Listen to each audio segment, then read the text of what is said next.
all know, the veteran has played a tremendous role in shaping and moving and participating in social movements in this country, from the American Revolution to the Iraq-Afghani wars.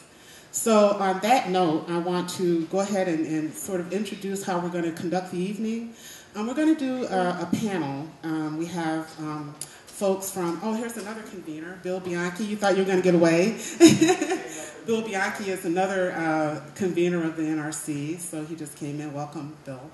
So what we want to do this evening is that we want to have a panel. We'll have the panelists do some presentations. And then after that, we want participation, because I know that the times they are very difficult and challenging and unstable, and there are so many things happening around the city, and people are engaged and involved in so many things. So we'd like to have a discussion that not only converges on what we discuss with respect to the veterans and their role in shaping history, but we also want to give that some real flesh and bone and flesh and blood in the discussion. Okay, so what we'll do is that we'll start out with Alma. From there, we'll go. Cami is going to do a presentation, and then we'll have Vinny Emmanuel from the Iraq Veterans Against the War, and then Bruce, who's our keynote speaker, will end it up. And at that point, we'll have some questions and discussion and participation. So let me introduce Alma. Alma is one of the conveners of, as I said, the NRC. She has her roots among the indigenous, and I should check with her on the pronunciation of these words, so please forgive me if I massacre them. The indigenous Nahawa people from, can you please pronounce that? Southwest Mexico. I can say Olani Ryan because I know that I have the African, but I don't have the native. Inspired by her family's participation in the historic Zapatista uprising, Alma organized Chicago high school students and was later part of an historic 21-day hunger strike in 2001 that led to the creation of the Lawndale Little Village Social Justice High School on the city's impoverished near west side. Whether on South Dakota's Pine Ridge Reservation or on the streets of the nation's most political city, Alma continues to champion the Native American paradigm of human and environmental sustainability, fighting power plant pollution, police abuse, and organizing for urban peace among the youth. She is a fearless and tireless fighter in the city. Many people know her. Her roots are deep. And so on that note, I welcome Alma Montez.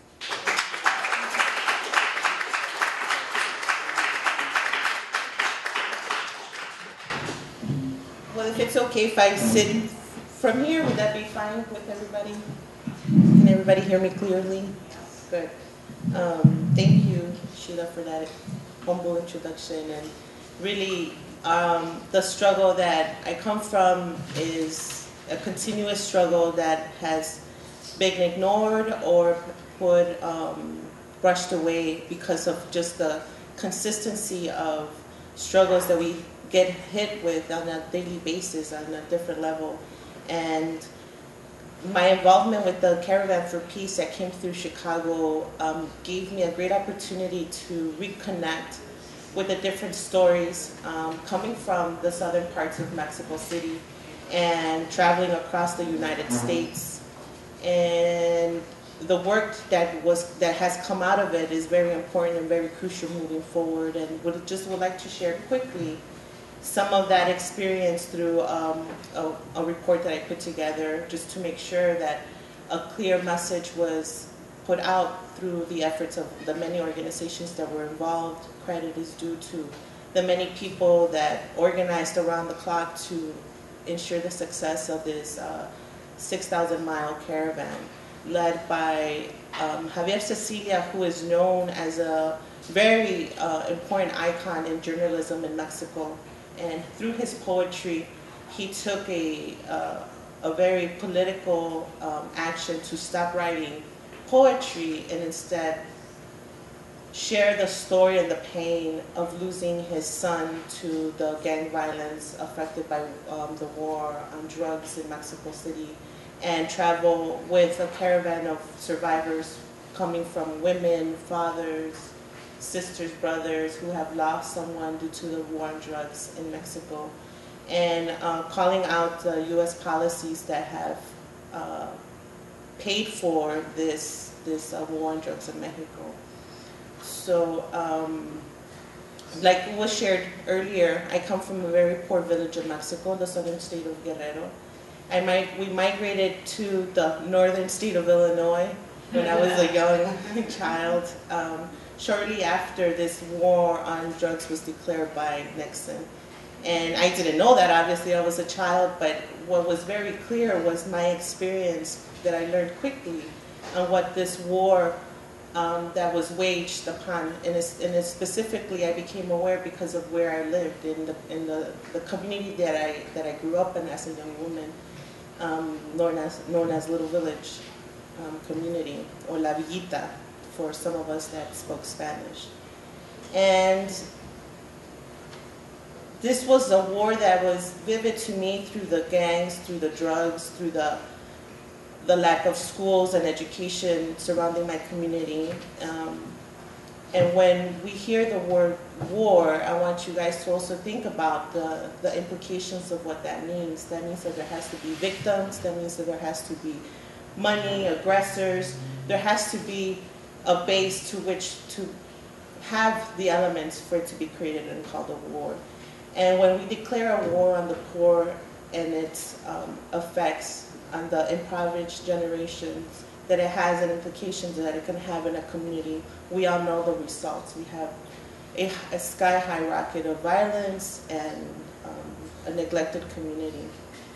So not really understanding the impact and the declare war on drug policy and its economic devastation of the poor had on us specifically, but I did believe that it had a deep imprint of generational poverty and a cycle that was hard to break. When poor communities are left out of or ignored in the solution process, whose stories go untold and pain goes unfelt, we cannot continue to disenfranchise the poor economically or socially and neglect to bring forward our stories of survival in a more compassionate dialogue on the impact of the war on drugs. And we cannot do this without understanding that a war has been waged on the poor, and it has been put on the poor people to also fund its own destruction. On March 28, 2011, the son of Mexican and journalist writer Javier Cecilia was murdered by drug gang members. A courageous survivor, Javier Cecilia, whose son and a group of friends were smothered to death by a cartel, played a crucial role in the leading of this caravan that took hundreds of voices, a collective pain that was nurtured through the voices of tens and thousands of victims that the Mexico's war has had on the poor. A caravan led by mothers, fathers, sisters, and brothers of Mexicans murdered and disappeared during this war began its journey across the United States.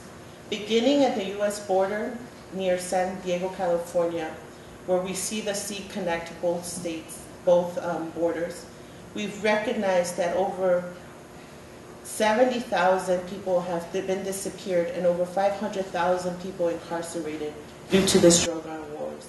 A 6,000-mile journey began through 20 cities and 20 communities in 10 states, including Los Angeles, Santa Fe, El Paso, Houston, Montgomery, New Orleans, Chicago, and New York, before arriving to Washington, D.C. on September 10th. The caravan will officially conclude on this International Day of Action for Peace. The goal of the caravan was to engage the citizens to understand and engage in this dialogue and understand the natural healing process that was needed for our survivors to share the impact and the human toll it has had on our communities. Family members told their stories of the drugs war human toll while building ties with communities throughout the U.S. that also were deeply impacted by the war in our own communities. Since 2006, more than 70,000 people have been killed and more than 10,000 have been disappeared. Mexico, due to violence caused by the drug prohibition, rather than curbing the drug use or supply prohibition, has enriched violent traffickers armed with illegal weapons to sustain laundering money, both of which flow in Mexico, and the U.S. unabated. The militarization of the drug policy has escalated the violence, corruption, and impunity, leading to more deaths, disappearance, and have tons of fabricated the Mexican story. The reason why I share this, it's very important because we come from a country, specifically in Mexico, like my family was personally involved in a lot of the rescuing and survivors of cartel captured or kidnapped children and women, and the role they have had at the federal level in terms of the drug war. I've been personally affected by it through my family's involvement in the government level. And when we talk about, because the issue of immigration is really tightly connected with this, the war on drugs policy, and how it has devastated communities like the one in my state, that has forced the migration of many poor to migrate cities and to also cross to the United States. All along this journey, the caravan spoke boldly and used creative nonviolent actions to dramatize the issue while seeking common ground on which to build the difficult binational road to peace. In San Diego, a Mexican mother who had lost her daughter and embraced another American mother who had similarly lost her children to drugs and to prison. The mothers called out their common humanity in the first of many candlelit vigils.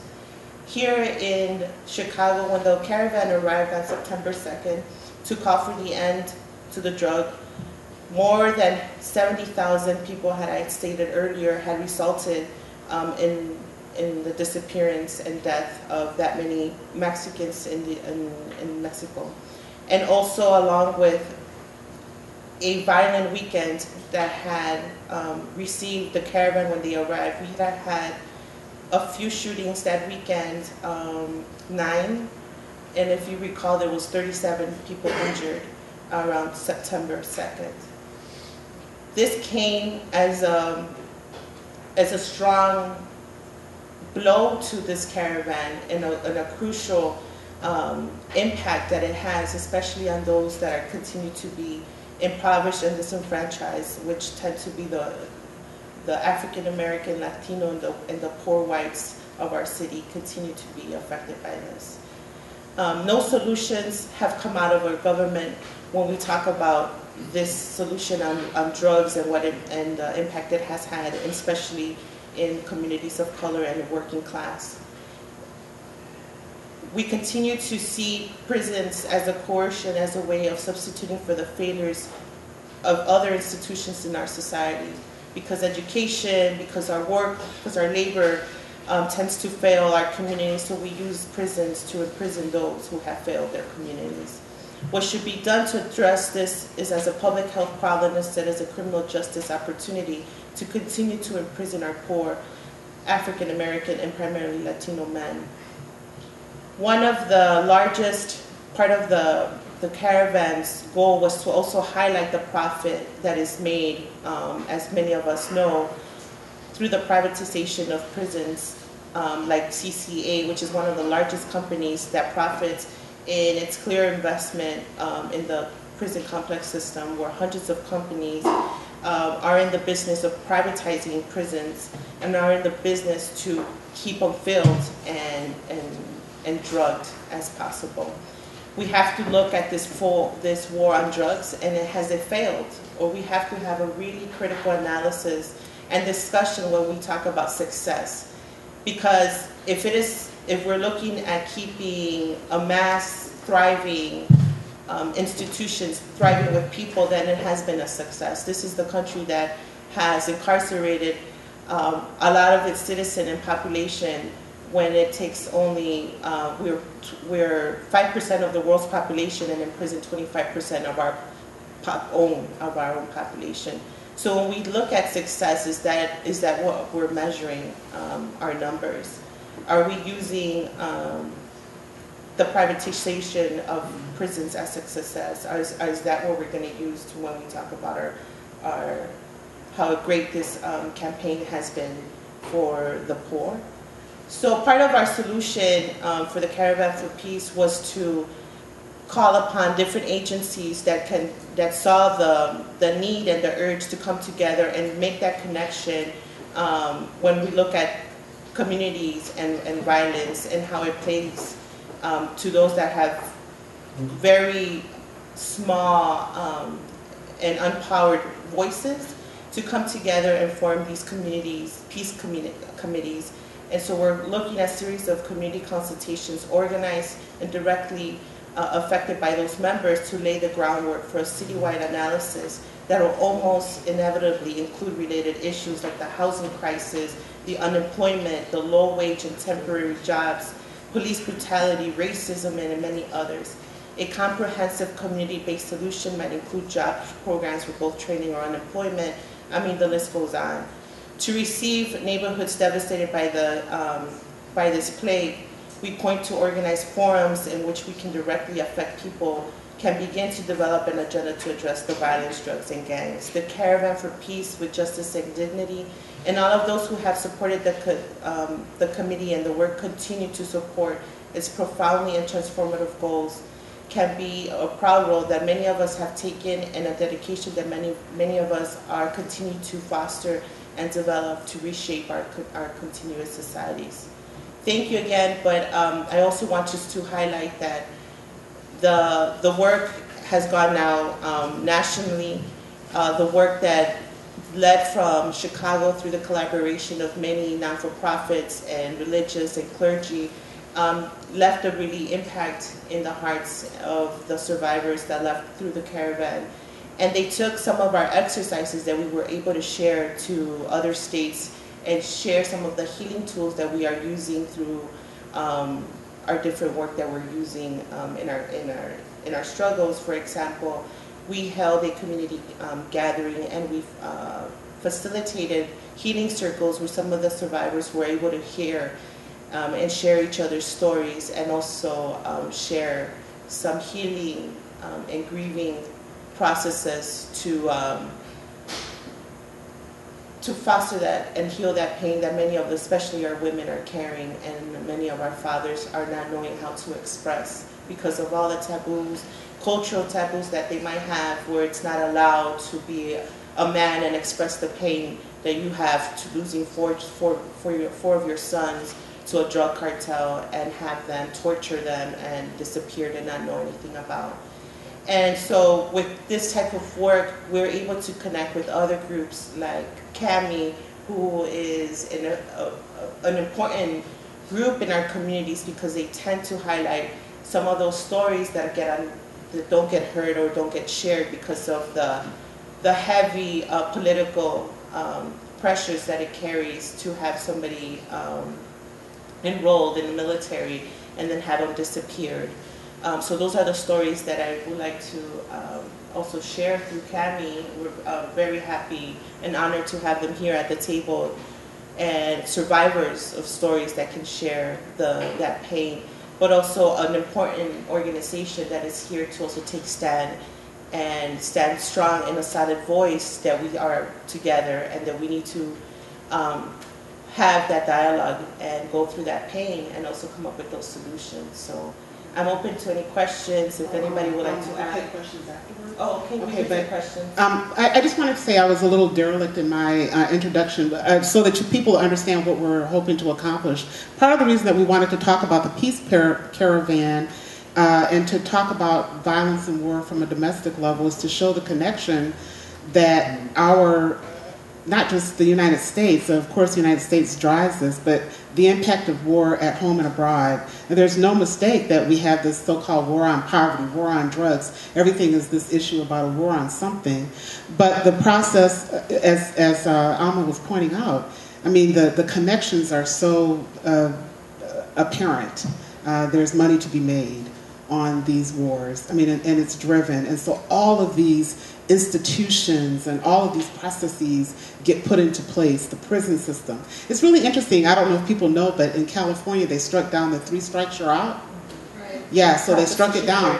That's really interesting that happened, because that was a profit-making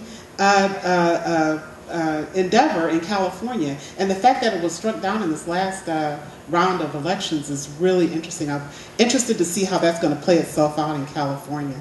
So can you go ahead and introduce CAMI, the names of the folks from CAMI? Well, we have Hector Gamboa, who is a company who's going to join us from CAMI, Comité Antimilitarización.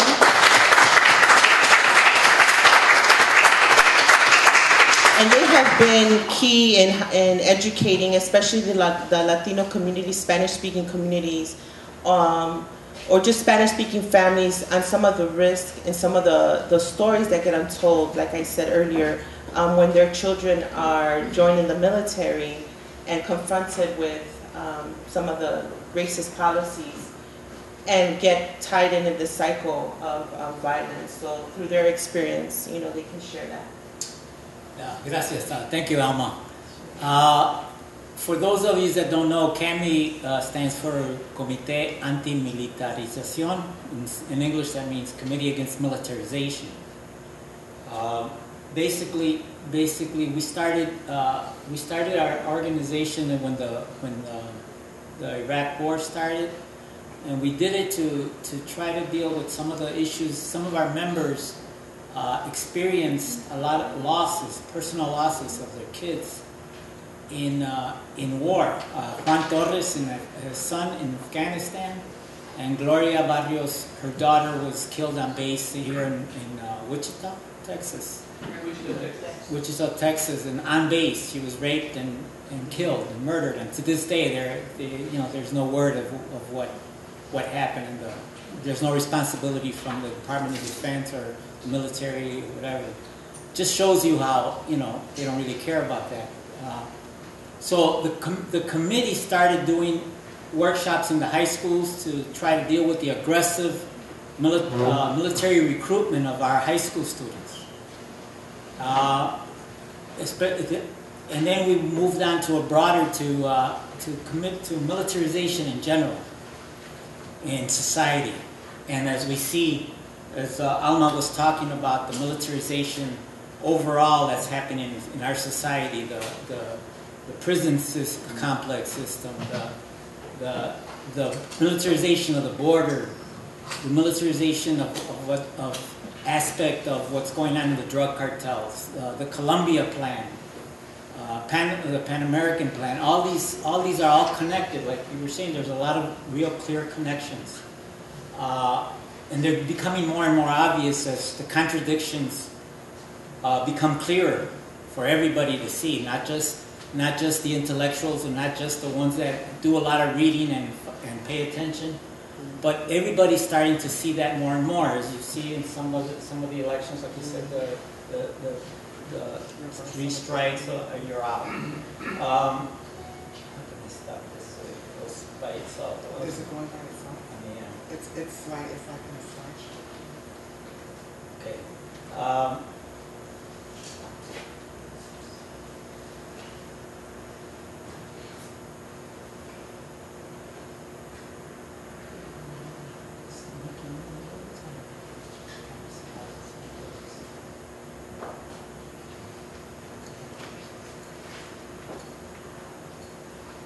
All right, well, that's okay. I'll keep it like that so that people can see it. I just want to go one by one and make comments on it. We'll just go one by one and it will go on its own.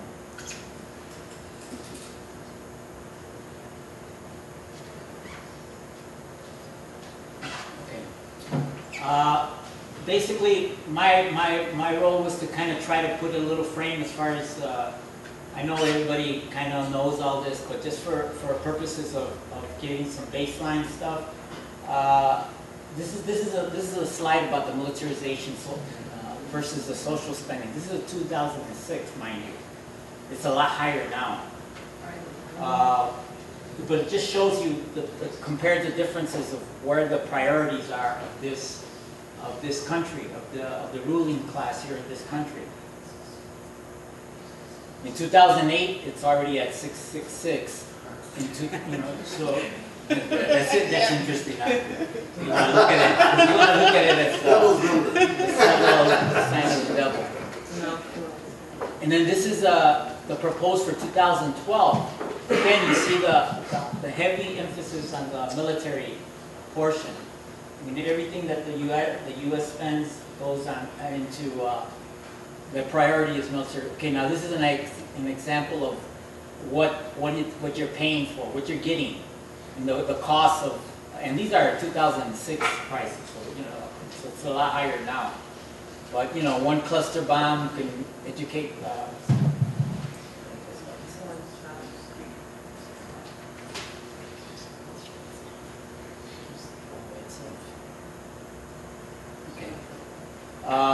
So it just gives you an idea. 1 year military aid to Colombia. This is how much more affordable housing we could have. All these social problems, of course, because the priority is not in social spending. It goes into military, into war, into making war, all kinds of wars. There's that proposal again, the 2012. And it doesn't matter, unfortunately, it doesn't really matter if we have a Democrat or Republican in the office administration. It just continues on. This is 2008. So you can see it was 666. I'm going backwards. Okay, where does your income tax money go? As you can see, a big part of it, again, goes to the military to pay for past bills of the military. So that's the 58%, where you got the 58%. And then the rest gets broken up. And then it talks about the dollars, or where your dollars go. Another example of how it breaks it down into cents and what it's all being used for. This is 2010. So we're in 2012. It's a little higher now. Top 5 spending military spenders. You say like, well, we have to spend because of defense. We have to be concerned about defense. But as you can see, this is 206. 2006 spending. And now it's a lot higher. Now we're close to 700 billion a year spending. In every week in Afghanistan, we spend $2 billion every week. Every week is $2 billion. So every Friday, what's his name? The Progressive Radio. He brings this up, which is really good. It's good to start bringing all this information out. And not only that, but then the lives that are lost are, needlessly lost. Unfortunately, people join the army. Like you see this hat that I have, recruit. But let me tell you, I'm not recruiting for the empire. I'm recruiting for the People's Army. All right. Join groups like these.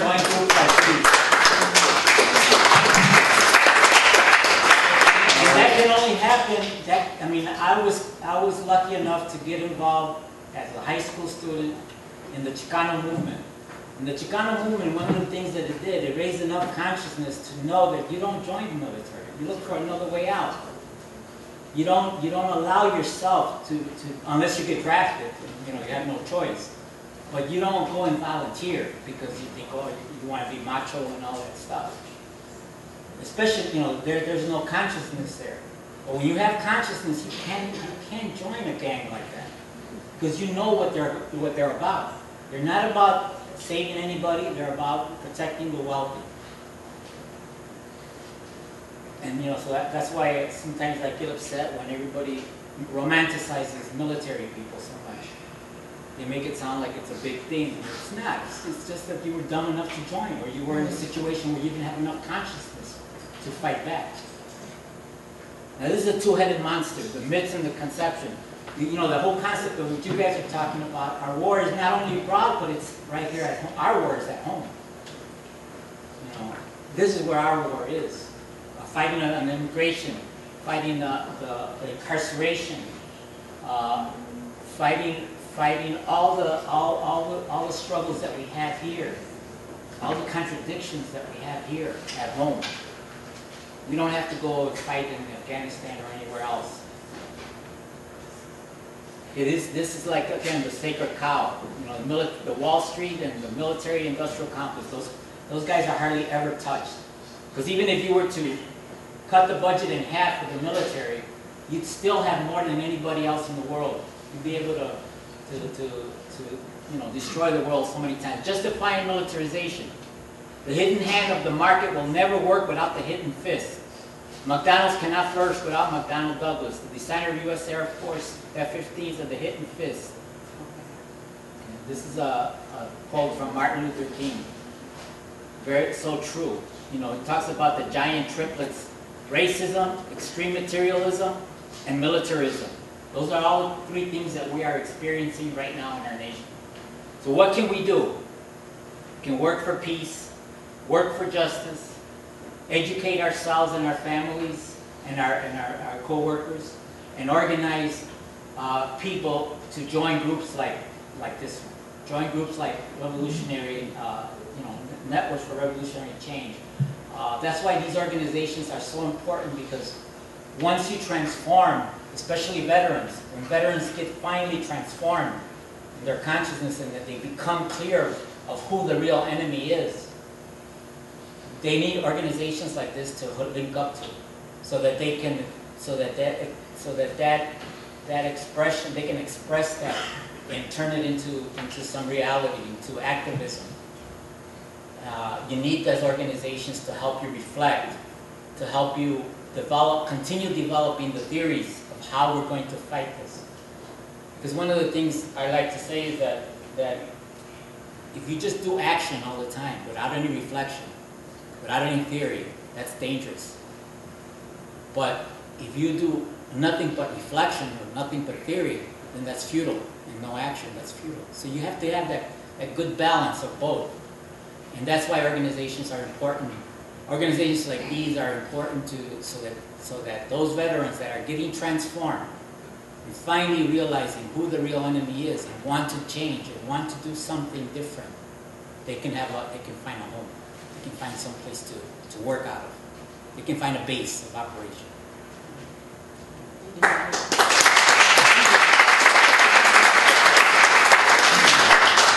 Thank you, Hector. I'm the moderator, so I can take license.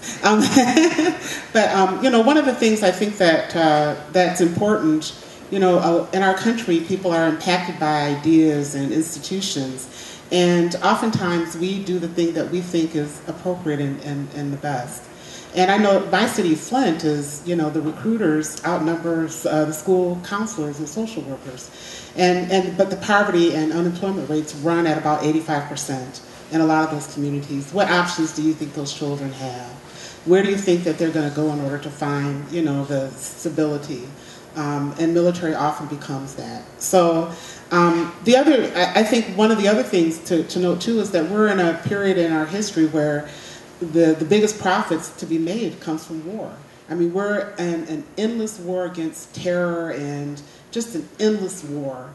That's where profits are made by these corporations, because, if you go to my hometown of Flint, and most of the auto industry that was bailed out, but what got bailed out was already a dying industry in terms of its capacity to hire hundreds of thousands of auto workers as it did back in the 50s and the 40s. Those no longer exist. I remember there was a report that was put out between 1972 and 1992. There were just as many automobiles produced with less than half the workers in those auto plants. So that tells you the power of technology, and that it's permanently replacing work. Most of the recoveries that we've had have been essentially laborless, jobless recoveries, and so those jobs are permanently lost. So on that note, I'd like to continue with our panel and introduce a young man. I actually just had the pleasure of meeting him and his father tonight, Vinny Emanuel. Vince Emanuel grew up on the south side of Chicago in northwest Indiana. After graduating high school, Vince joined the United States Marine Corps as a combat infantryman and squad automatic machine gunner while serving with the 1st Battalion, 7th Marines, Alpha Company, 3rd Platoon. Unfortunately, Vince was deployed to Iraq on 2 separate occasions, and upon returning home, checked himself into a VA facility in order to seek treatment for combat-related stress and trauma. He was discharged in 2006 and has been subsequently diagnosed with PTSD, TBI, hearing loss, and knee damage. However, upon returning home, Vince became involved with progressive social movements, particularly the anti-war movement, and in late 2006 joined the national organization Iraq Veterans Against the War. In the meantime, Vince has been finishing his undergraduate degree in political science with a minor in history and Latin American studies. Lately, Vince has been hosting a community radio program called Veterans Unplugged, which features interviews with folks such as Francis Fox Piven, Noam Chomsky, Vandana Shiva, Rocky Anderson, Christian Parenti, and many others, including activists and artists. So if everyone can please give Vinny Emmanuel your attention.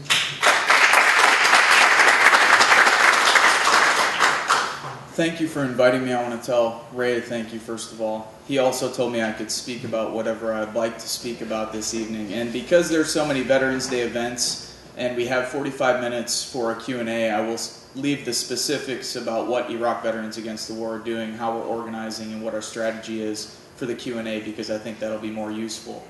The talk I put together this evening focuses on the severity of our situation right now. So let's start with economic and social indicators. Chris Hedges and Joe Sacco recently published a book entitled Days of Destruction, Days of Revolt, which provides, I think, a succinct illustration of the severe deterioration of American society. Among industrialized nations, the United States has the highest poverty rate, both generally and for children, the greatest inequality of incomes, lowest government spending as a percentage of GDP on social programs for the disadvantaged, the lowest number of days for paid annual holiday leaves and maternity leaves, the lowest social mobility, the highest infant mortality rate, the highest prevalence of mental health problems, the highest obesity rate, the highest consumption of antidepressants per capita. These trends are all accompanied by the third shortest life expectancy at birth, the largest international arms sales, the third lowest scores for student performance in math and science, second highest high school dropout rate next to Portugal, the highest homicide rate, and the largest prison population. As all of us understand, Obama and the Democrats do not provide an alternative to combat these systemic trends. Let's talk about wealth. According to financial advisory firm Deloitte, income inequality in the United States is currently the highest it's been since the 1920s, with 400 billionaires owning more wealth than 155 million Americans combined. Microsoft founder Bill Gates leads the list of America's wealthiest with a net worth of $66 billion. If all of this isn't obscene enough, Deloitte's analysis predicted, based on current trends, that U.S. millionaires will see a 225% increase in their wealth by 2020. Accounting for wealth hidden in offshore accounts, they are projected to have over $100 trillion in total wealth within the next decade. If our last election is any indicator, these trends will also continue. However, as Naomi Klein mentions, according to a recent Wall Street Journal poll, over 90% of American millionaires are scared of riots in the streets. Indeed, there's reason for hope, and that hope is based in the willingness of the working class and poor to resist and take power. If we wish to detect other potentially catastrophic phenomena, I think, in American society, we must address American empire, as some of those had mentioned, and the ongoing and ever-pending ecological crisis, both of which continue to march along virtually unimpeded. Currently, the United States has the biggest military empire the world has ever seen. Conservative estimates indicate the United States spends on its military what the rest of the world spends combined, and operates over 800 to 1,000 military bases worldwide. We've overthrown democratically elected governments from Iran to Chile, and right now, as we speak, drones are killing civilians from Pakistan to Somalia, in our name and with our tax dollars. Clearly, while we continue to occupy, destroy, and dismantle democratic societies around the globe, Dr. Martin Luther King's observation that every bomb dropped on Vietnam explodes in the streets of America rings true today. Trillions are spent to maintain an unsustainable military empire, hell-bent on maximizing its profits for the investor class, while our society at home crumbles along with the world around us. America is not in any way financially bankrupt. America is morally and politically bankrupt, as many of those in the room understand.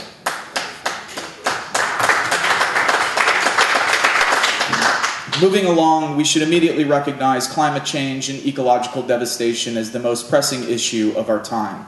As Derek Jensen, the ecological author and activist, points out, within this culture, wealth is measured by one's ability to consume and destroy.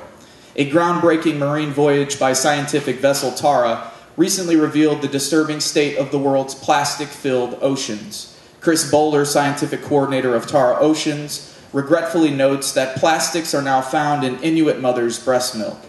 Adding to this lunacy, the world's top oceanographers now predict most of the ocean's large fish will be gone by 2048, leading one scientist to cynically suggest this generation's children will eventually enjoy eating plankton and jellyfish burgers, if at all.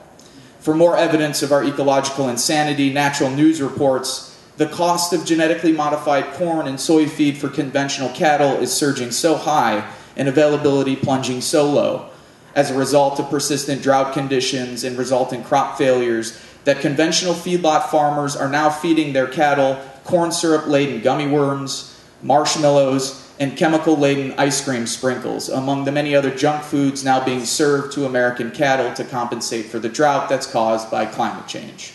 According to Climate Vulnerable Forum, a partnership of 20 developing countries threatened by climate change, a combined climate carbon crisis is estimated to claim 100 million lives between now and the end of the next decade. To be clear, these are all conservative estimates. Others assume our species will perish by century's end, and of course some argue that nanotechnology and biotechnology will save us. Others are banking on genetically modifying human DNA and artificial intelligence. Nevertheless, if we combine these predictions with the understanding that 98% of old-growth forests are gone, 90% of natural prairies are gone, and over 200 species become extinct daily, we begin to envision an apocalyptic scenario in our near future of food and water shortages coupled with extreme temperatures and unstable climates. This is what the climate scientists are telling us now. On that note, I think we should also mention, according to a recent article in the New York Times, Canada's tar sands contain twice the amount of carbon dioxide emitted by global oil use in our entire history. If we were to fully exploit this new oil resource and continue to burn conventional oil, gas, and coal supplies, concentrations of carbon dioxide in the atmosphere eventually would reach levels higher than in the Pliocene era, more than 2.5 million years ago, when our sea levels were quite literally 50 feet higher than they are right now. In short, so-called human progress has presented our species and the planet with the prospect of virtual extinction by the end of this century, and all of this in the name of economic development.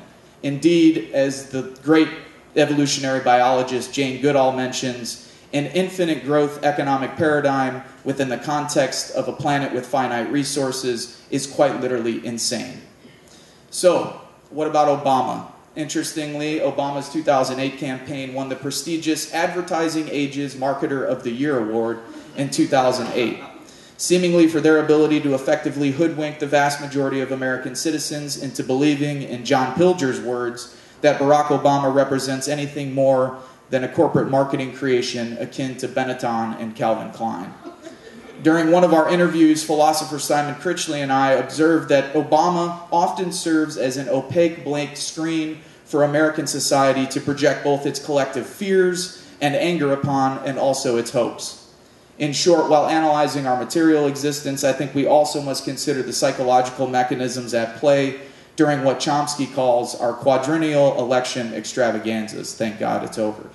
Particularly in a society as isolated, marginalized, and antisocial as ours. As Guy Debord posits in his 1967 work, Society of the spectacle is not a collection of images, rather it is a social relationship between people that is mediated by images. In other words, these micro-electoral spectacles have become one of the major mediums of social exchange between Americans who literally never talk to each other, as neighbors, co-workers, and citizens. What should we be doing? Of course, our electoral system, as we understand it in society as a whole, including its institutions, should namely be developing a sustainable, moral, and democratic society capable of meeting the needs of its citizens, and of course facilitating the space required for intellectual inquiry, political activism, and creative cultivation. Those working within the fields of neuroscience and evolutionary biology agree. I think there is places where the natural sciences and the social sciences can work together to promote progressive causes. Finishing by talking about our culture, I think we have to address American culture and how we operate within this framework. Unfortunately, we're living at a time when, according to Northwestern University studies, the average American spends 35 to 42 hours a week watching fast food nonsense on television. 35 to 42 hours a week watching television. This is not to mention time spent with iPads, iPods, iPhones, and so on. Specifically, as sociologist Morris Berman mentions, by 2003, the number of Americans who attended even one public meeting on town or school affairs from the previous year was down 40% from what it had been 20 years prior. Additionally, he observes that in the mid-70s, Americans entertained friends at home on an average of 14 to 15 times a year. By 2006, this number dropped in half. In 2003, 73% of Americans stated that most people could not be trusted, whereas in 1964, 77% of Americans said indeed their fellow citizens could be trusted. Consequently, we are living in a severely traumatized society, incapable at times of even the very basic social functions and communication with one another. I think we have to keep all of this in mind if we're going to talk about creating seriously viable and long-lasting social movements. I want to finish with two short quotes. The first, and this I think pertains exactly to what we're going to discuss in the Q&A and what people here are interested in. First, from the late great historian Howard Zinn, and we must keep this in mind only a few days after the election. What matters most is not who's sitting in the White House, but who's sitting in. Who's sitting in the coffee houses, who's sitting in the streets, who's sitting in the Capitol buildings, and who's marching outside the White House pushing for change. And lastly, from deep green activist and feminist Leah Keith, understand the task of an activist is not to negotiate systems of power with as much personal integrity as possible. The task of an activist is to confront and dismantle those systems of oppressive authority. Thank you.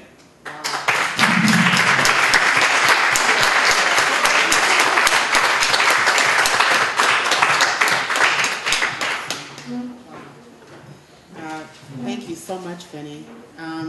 We look forward to the discussion period. And so to wrap up the panel discussion, I'd like to bring up Bruce Perry. Bruce Perry has been a social activist and revolutionary for over 35 years.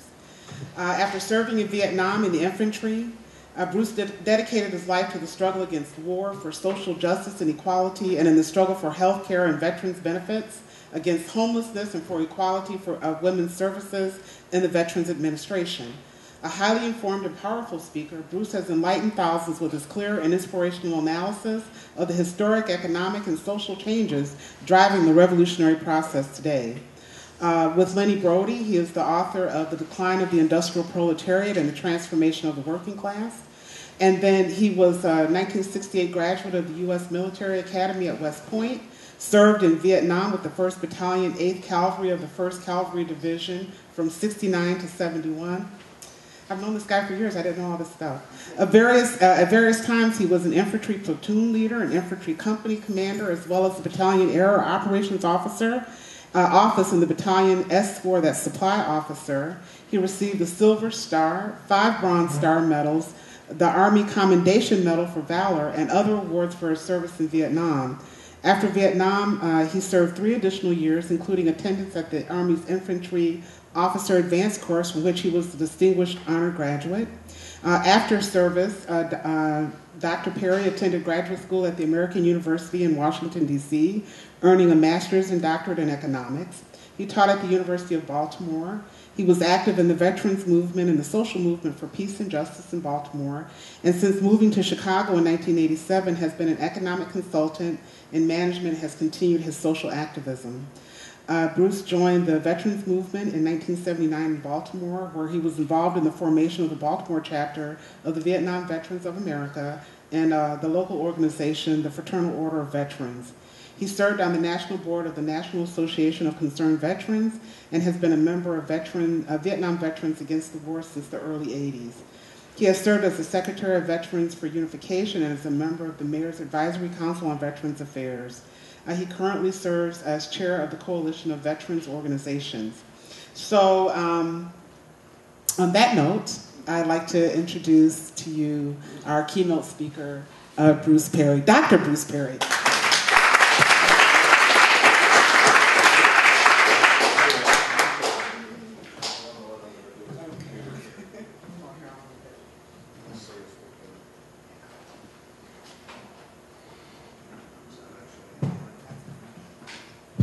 Thank you. Can anybody hear me? Anyway, I'll just talk about that. I had a whole speech, but I really didn't like it. So I'm just going to talk extemporaneously, so if it doesn't make any sense, you can just blame me for lack of preparation. But I want to thank the previous speakers. They have been extremely powerful and have really shown the connections that we need to make. Thank you for the introduction, Jill. That was very thorough.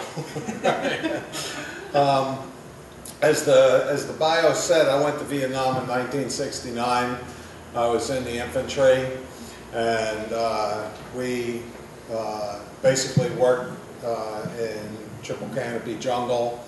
And by the time I left in 1971, I spent about 20 months in Vietnam. There was a couple of things were very clear to me, but the most important one was that we were fighting everybody in the country. Of course, there was a small grouping that was on our quote on the U.S. side, but other than that, we were fighting the entire population. And everyone I knew in my unit and in Vietnam understood that as well.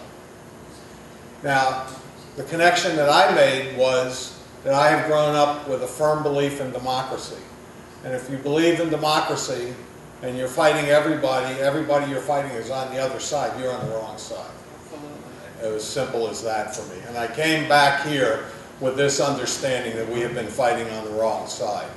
And I spent 3 more years in the Army. It was a very interesting experience. I was at Fort Benning, which is the home of the infantry, and in the Army.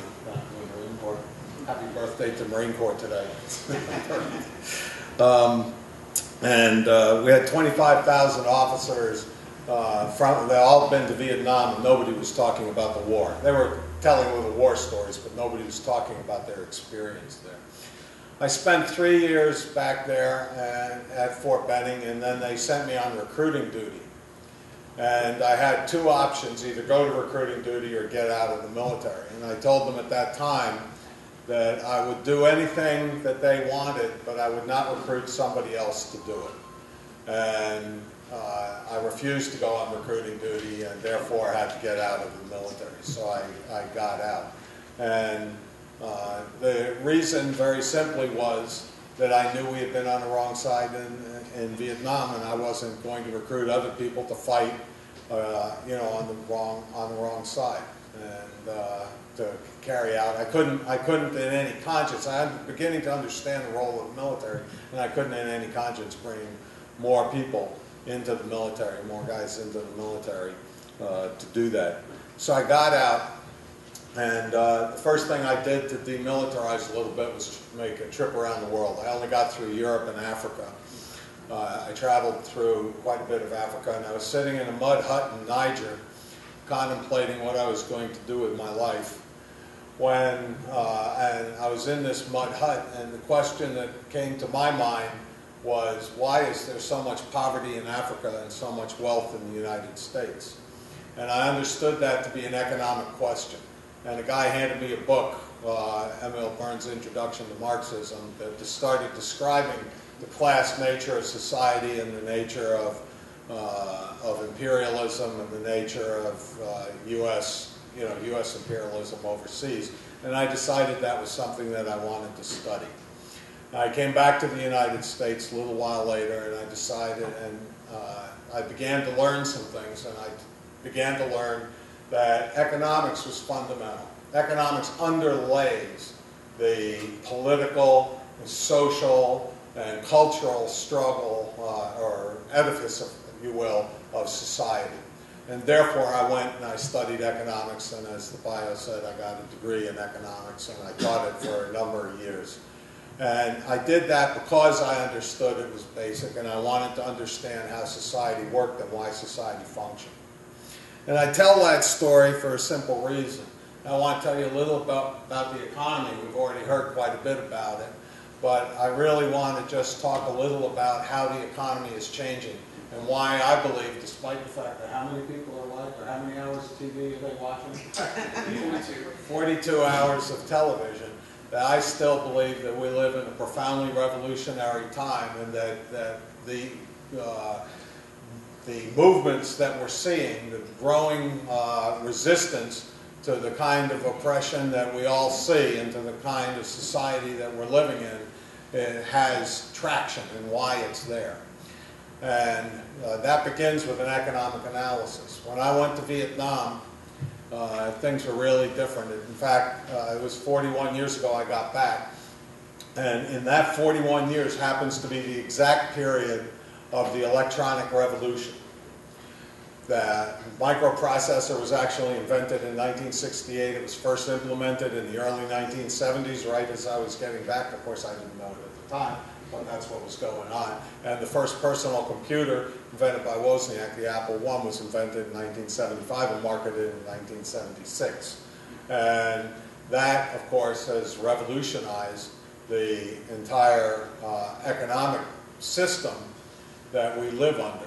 And all of the polarity that we see in the economy today actually began in 1974 and 75 with the downturn at that time. If you'll recall, we withdrew troops from Vietnam in 1973, and 74 and 75 had a very severe downturn, economic downturn. Some of you won't recall because you're all too young to recall it, but some of the older ones will. And the polarity, if you look at the productivity data, the profit data, and wage data from that time, you'll find that they begin to diverge, and the polarity of wealth and poverty, both in income and in wealth terms, began at that time and has now grown to the level it's at. And that is because of the implementation of this electronic technology. And, you know, we're all familiar with computers. We're all familiar with what they do every day. We can't even conduct our meeting here today without a series of at least 4 laptops that I've seen, plus a projector up here that's showing some of our slideshows and the slides that we have. And, you know, we all have iPhones and everything else. But the basic point that I want to make is these same computers have revolutionized the way we produce and distribute goods in the economy. And production today is with computers and with robotics, and is taking less and less labor. Electronics is a labor replacing technology. A robot actually replaces people. Sheila talked about Flint and about the devastation that's occurred in the entire Detroit area and the entire Midwest, actually, in the auto industry. You know, but more and more what's happened is robots have replaced workers along the line and have grown, you know, just gone along the line replacing workers and throwing workers out of work. And this has happened throughout the economy, not just in auto, not just in steel, not just in rubber and glass and other things like that, but in clothing, textiles, and everything else, and every aspect of production, including the construction trades and everything else. And what's happened is that we can produce more than we've ever produced before with fewer and fewer workers. And we therefore have an unemployment rate that is ridiculous. It's 8%, 8.2%. That's the official unemployment rate. The real unemployment rate is more like 20%. But I bring up the 8% for a very simple reason. No president in the history of the U.S. has ever been reelected with an 8% unemployment rate. It's been disastrous. And what we've seen in the recent election was a continuation of the status quo. We see exactly the same in the executive, the same mix in the legislature that we saw before, etc. The ruling class in this country is continuing on with the policies that it implemented, that it's been implementing for the last 4 years. But the point that I'm trying to make here is that this growing technological revolution, this growing change, is throwing more and more people into the streets. that we're seeing more and more people without work at all, more youth without any future because there are no jobs out there, and wages are falling, and they're currently at the level of the mid-1950s. So we're also seeing growth in poverty. As has been said, we have greater poverty than we've ever had since 1965, and we have the greatest polarity between wealth and poverty that we've had since the 1920s. And I'm just repeating data that's already been said up here and that you've probably heard. But the point of this is that the capitalist economic system is unable, with electronic technology, to feed, clothe, house, and otherwise care for the population of the world, or the United States, in our case the United States, but it's happening across the world. 3.34 billion people, just under half of the world, lives on less than $75 a month. That's $2.50 a day. And that's the kind of poverty that we have around the world, and that poverty is growing and that poverty is being extended. And of course, a social system can only last as long as it can feed and maintain the majority of the population. And that portion that it's able to maintain is shrinking. And as it shrinks, we see the growth of the movements that we've seen recently, the movements that we're talking about here, but certainly the Occupy, the Spring Revolution around the world, but here in the United States. We also see the growth of Occupy.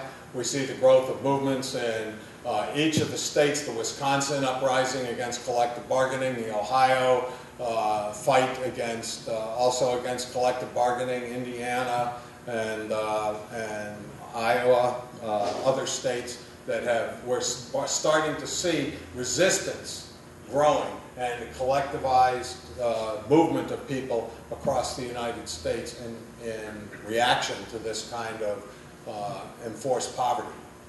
And I believe that that movement is going to continue to grow because the economy continues to accelerate and continues to implement more and more of this technology, and it's going to throw more and more people out of work. Those movements have always arisen throughout history, and they've arisen at times of crisis. And since we're here for Veterans Day, I want to talk a little about the veterans' role in some of those movements. The movements of the 1930s. In the early 1930s, the World War I veterans conducted a bonus march. And it was basically a march of tens of thousands of veterans on Washington, D.C. to collect the bonus that had been promised them from World War I. And they occupied, and it was the only, as far as I know, it was the only occupation of Washington, D.C. As a whole that's ever been conducted by workers in the history of the United States. And for those of you who don't know, they were actually run off by Douglas MacArthur, aided by his aides of Dwight Eisenhower and George Patton. But that movement of tens of thousands of veterans actually set the tone for the 1930s and the struggles of the 1930s for unionization and for social programs for the working class. And that was, the role the veterans played. In the civil rights movement that culminated, certainly the civil rights movement was decades long, but it culminated in the 1950s and 1960s. The veterans of World War II and Korea played leading roles throughout the history of the civil rights movement. And that culminated in the 1960s and 70s and combined with the anti-war movement through basically through Martin Luther King, drawing the connections between them and the movements combining. The Vietnam veterans against the war at that same period in the 1960s and early 1970s fought against the war, and they lent a certain profundity to the anti-war movement that and gave it an attraction that people had to pay attention to, because it was the actual warriors going out and throwing their medals back at the Pentagon and saying this war is wrong, and carrying on with their anti-war activity that led even more rapidly to the end of that war. And as a Vietnam veteran, I salute not only Vietnam Veterans Against the War, but the entire anti-war movement for ending that war. 58,000 people died in Vietnam, and there would have been tens of thousands more had it not been for that movement and for what the veterans did in that movement. The other thing that happened was that after that war, the Vietnam Veterans Against the War stayed, and they fought for the veterans that had come back home. And that was the first time that had ever happened. That one of the things particularly clear in Iraq and Afghanistan is we send people off to war and we make virtually no plans for what happens when they come back. Now I'm going to talk a little about that, but in Vietnam, the Vietnam Veterans Against the War were instrumental in the establishment of the vet centers. The VVAW had rap groups, and that actually transmogrified into vet centers that today are still existing. They also were instrumental in getting the diagnosis of post-traumatic stress disorder, which has been battle fatigue and other names through every war. But now they were able to bring that to the consciousness of the population of the entire country, and they were able to get the VA to recognize PTSD.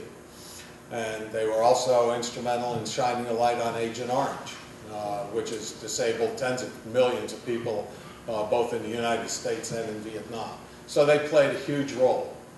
And we see now in the current period, Iraq Veterans Against the War, and I'll let Vince talk about it, he's a member of it during the Q&A, but they're doing the same thing. They're fighting, first of all, against the war, they're fighting against the militarization of society, and they're bringing to the forefront the both post-traumatic stress disorder and TBI, the traumatic brain injury, etc. And so veterans have played a crucial role in these movements. And I think that these movements, the problem with a war and a militarized economy, and an economy that's dependent on war to actually continue to grow, is that it generates more and more veterans. So we're going to see more veterans playing the kind of role that that the IVAW and the VVAW have played in the last period. Finally, I just want to talk a little about if we live in a revolutionary period, if I am right that the economy is shifting and that is going to fomenting and is going to foment movements that are going to grow and develop, then the question is, what is the role of the revolutionary in this period? This economy cannot be reformed. This society cannot be reformed. Every time we try to reform one aspect of it, something else pops up on the other side and undoes that reform. We've seen that. We need an entire new system. We need to take a system that's based on profits and replace it with a system that is cooperative, a cooperative economy. And I think many of the people in this room believe that. If you believe that, if you believe that the system can no longer be reformed but must be replaced, that the time has come to build a cooperative economy that is based on the technology. Vince recognized that some people say that nano and biotechnology and computer technology are going to save the day. Well, they're not going to save the day under capitalism. Under capitalism, they're going to make things worse. They're going to generate unemployment. But if in a cooperative society, if we use them, the possibility exists for abundance and for meeting everyone's needs. We grow enough food in this country to feed the entire world. The problem is the distribution of that is based on money rather than on need. We need a society where the goods are distributed based on needs and produced according to what is needed rather than what makes a profit. If you believe that,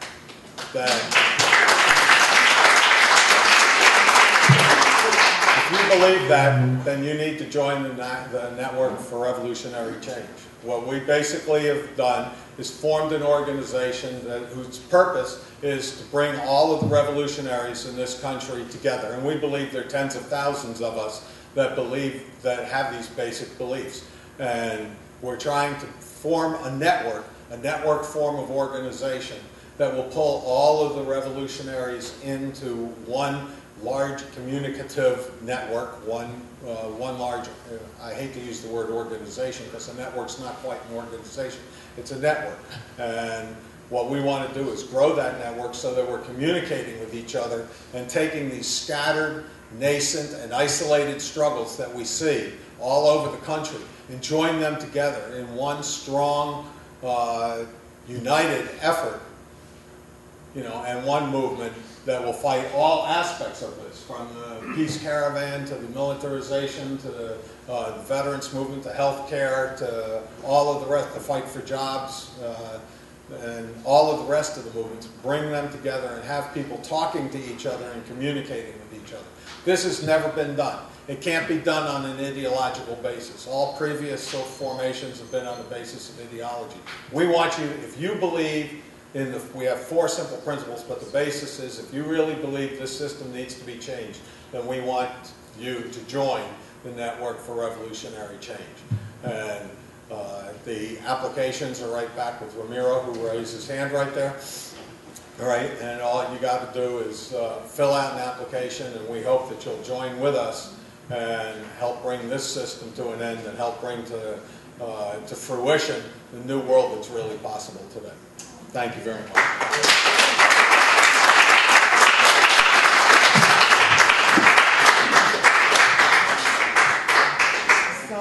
So now we're going to open up for some discussion. We have about, if people want to join, raise your hand, people. But let's take some questions and discussion. I have a hand back here. Did you want to say something? I'm sorry. When you ask your question, could you state your name and if you're from an organization?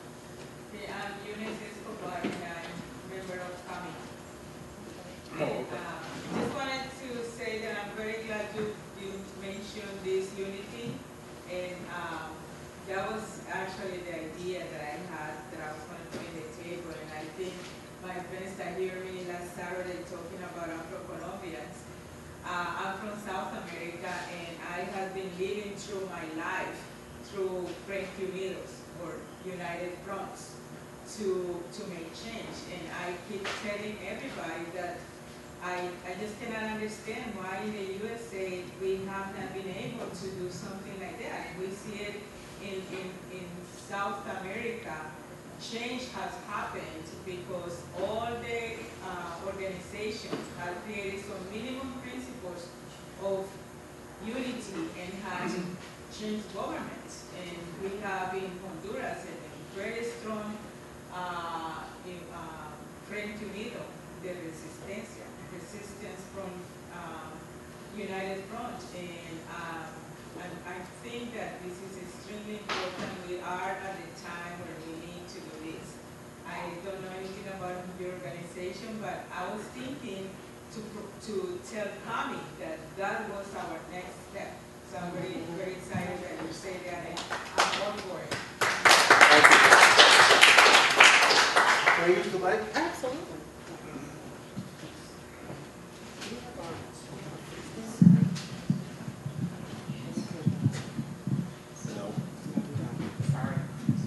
Okay. Can you hear me? Is this one on? Yes. Okay. I certainly agree with the speaker about the United Front. That's one of the things I was going to bring up, which was kind of first really theorized by Trotsky. He wanted to have a united front between the Social Democracy and the Communist Party against Hitler.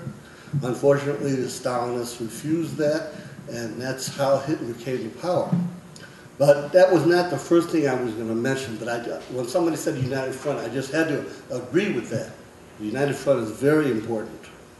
Now, the second thing I'd like to say is I agree that many workers have lost their jobs. I myself worked 22 years at Square D Company, Schneider Electric. I was the union steward. And as soon as the economy went south, they gave us a 60-day notice. Okay, so I'm no foreigner to this. I've been a factory worker all my life. I've been laid off, locked out, what have you, struck out, whatever. But we have to understand, however, that this reveals the Achilles heel of capitalism, and particularly capitalist imperialism. And that is, as they force workers out of their job, it lowers the rate of profit. Value, price, and profit. Karl Marx said this in his works, that profit comes from labor. Unpaid labor, right? That's when the boss gets his profits. He pays you the minimum amount that you can survive on, or that the union can get out of him. And then the rest of your day is profit. Well, if you bring in more machinery and less workers, then the rate of the massive profits may increase, but the rate of profit goes down. And that is the fundamental instability of world imperialism. This is what's going on in Europe, Greece, Portugal. Even Germany has a falling rate of profit. And that's, we must remember, the falling rate of profit is the Achilles heel of imperialism, and particularly American imperialism. Now, just one more? Yeah. I'll leave it at that. Okay. All right. Tony, you have a point of view, Chris? I had a question for all the panelists, really, but and that is, first of all, let me just, if I could, just say that it's really, I think, very significant that we've gathered in this way. My dad was a World War II veteran, and I'm very proud of that fact. He passed away 3 years ago, and he returned after the war to help pioneer efforts to provide psychiatric services to returning vets. And so this day means very much to me, and I think it means a lot to everyone in this room.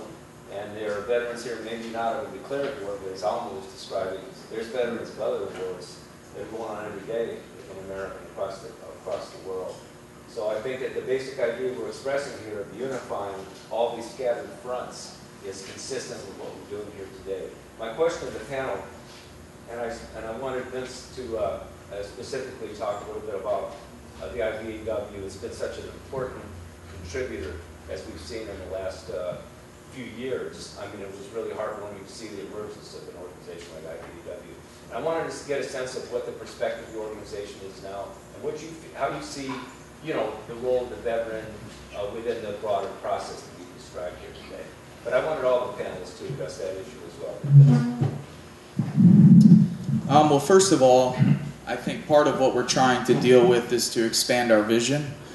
How do we look 5, 10, 15, 20, 30, 40, 50 years down the road, I think, is a very important question. Whether or not we can develop alternatives that are viable in the long term.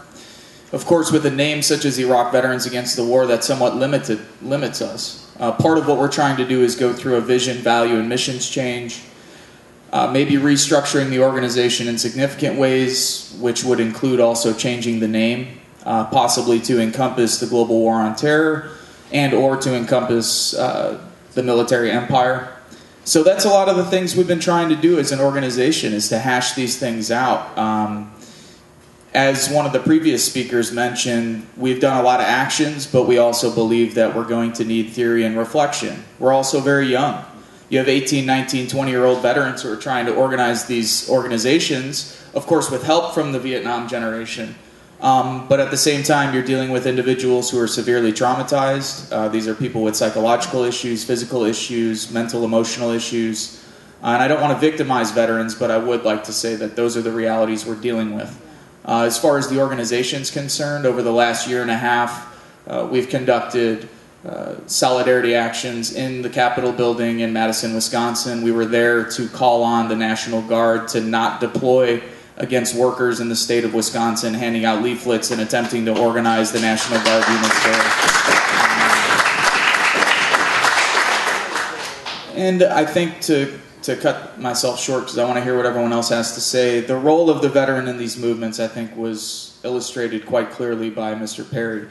From 1786 mutiny militias all the way to the 1932 Bonus Army March to the VVAW and the IVAW now, veterans have played a significant role in each and every emerging social movement in the United States. And if we are indeed going to talk about revolution, as many of our friends here from Latin America understand, And I don't like this aversion on behalf of the American left to not organize police officers and veterans. If anyone does serious reading in history in terms of reading about previous revolutionary movements, particularly in Latin America, there have been people organizing within police forces and in the armed forces for years and years and years. And that's been my case personally with my family, their involvement that they took on because of their political and labor work that they took on in Mexico. But clearly here, as Chicano, as Chicanas, and as Spanish-speaking immigrant families, the role that the veteran has played and impact in our communities has been the active recruitment of our young brothers and sisters. And so it has highlighted groups like CAMI that can go out into our communities and organize and educate in our language the risk and effects that these high recruiting agencies really attack our communities, and also just the conditions that we're put in to join the military force through broken immigration policies or referendums. So now we have something like the DREAM Act, when we are allowed to become U.S. citizens with conditions of joining the military force, and that is not an option that we want to give our young students, especially those who migrated from conditions where some of them have been avoiding military interaction.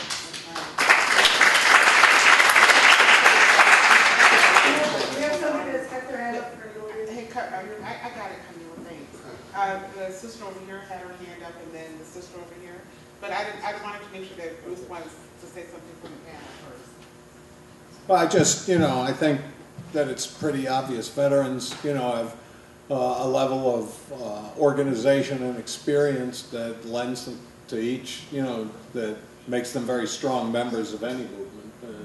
And, I think that one of the problems that veterans have had, and I've been in the veterans movement a long time, I wrote a report for the NRC on the veterans movement, is that the veterans movement is isolated from the rest of the movement in the United States. We're struggling around health care. I mean, most people think veterans have health care. Veterans pay co-pays. They have a bunch of us that aren't even eligible to get VA health care and things like that, but it's isolated from the health care movement as a whole. And we've got to integrate the struggle of the veterans with the rest of the struggles of society to make sure that we get that strength, and that we unite. I mean, in unity there's strength, and that's a real division that I see within the veterans movement today. You guys first? No, you were. So just really quickly, a couple observations and then a question. I respect what the brother over here had to say, but there's a growing number of progressive economists who think that the financialization of the global economy is basically built in some structural tools, namely the extraction of whatever little wealth is left to the rest of us to basically sustain the system indefinitely until the planet itself, implodes environmentally. So I have to agree to disagree there. And I would just raise one caveat that I think it's very important that we distinguish between organizing amongst members of the military and organizing amongst members of the police. And I say this as someone who's worked on police accountability issues in this town for many, many years. There's no question that we see police departments like the Chicago Police Department functioning increasingly like, paramilitary, extra-legal paramilitary projects. But that's not a new dynamic, here. I mean, we've been running around gangs within the gang of the police for a long time. And I just, they function in so uniquely right here at home as occupying armies of oppression. I just think that if part of our goal is to build really, like a united front,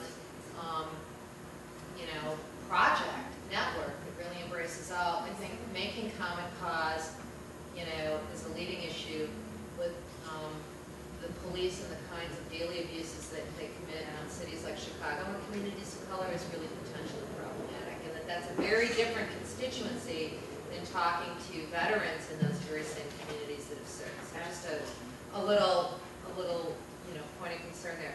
But what I wanted to ask was, and this is for the panelists and also for people like my friend Ray, who I know is part of this network, really two things. First of all, with the massive amount of red baiting that's been going on, particularly amongst liberal Democrats who fell on the side of the line that we had to take the lesser of two evils approach in the, in this just past election. How do you see contending with both the enormous resistance that there is in that constituency that's really been demonizing this kind of a sector, for years, when we weren't willing to co-opt ourselves into, for example, the peace movement shutting down every 18 months for another fucking election cycle. And do you guys see the network, how do you see the networks as a precursor, if you will, to a formal party formation?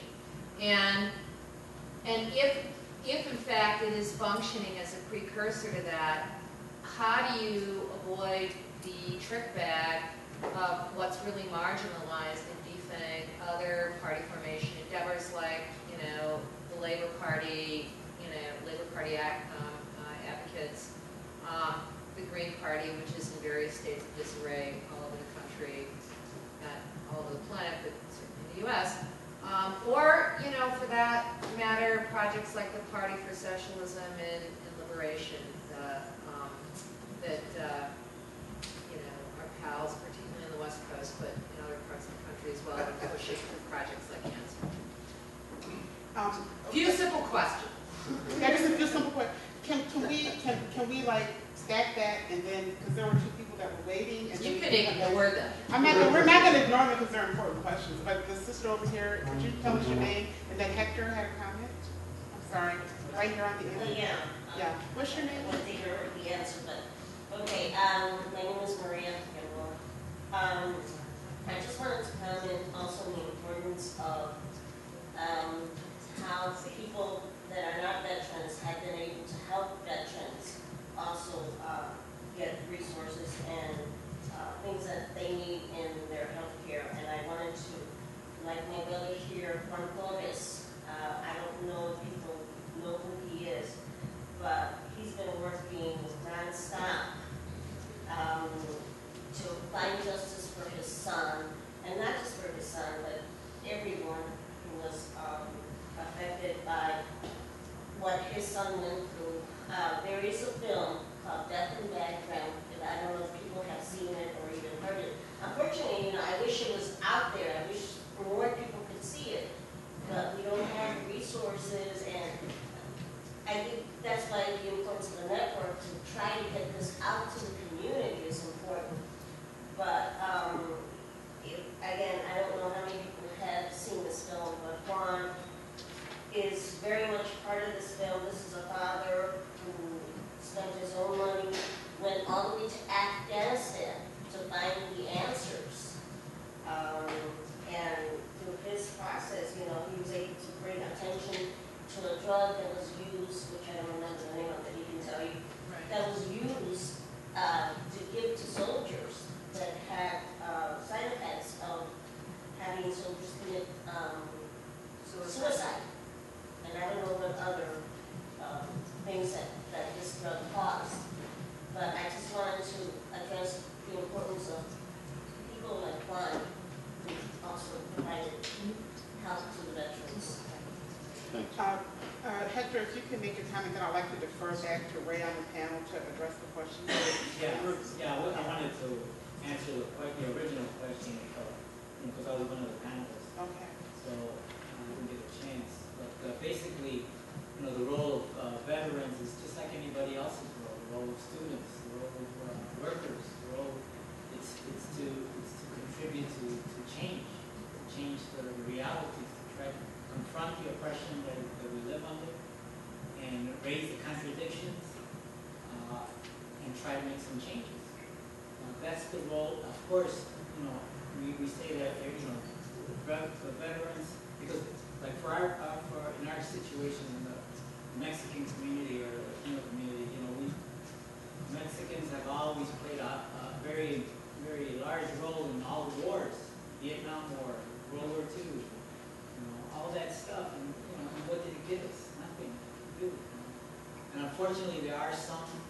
veterans, even among our people that are still so patriotic that they still push the military as a viable resource or a viable path to improve and to develop leadership skills. You know, I mean, most of our civil rights leaders were in the military. Cesar Chavez was in the military, and they, you know, a lot of it's true. A lot of them provided that leadership back then, but it was only, but that doesn't mean that we want to encourage more people to join the military. We want to discourage that because now we have more ways to clarify that contradiction.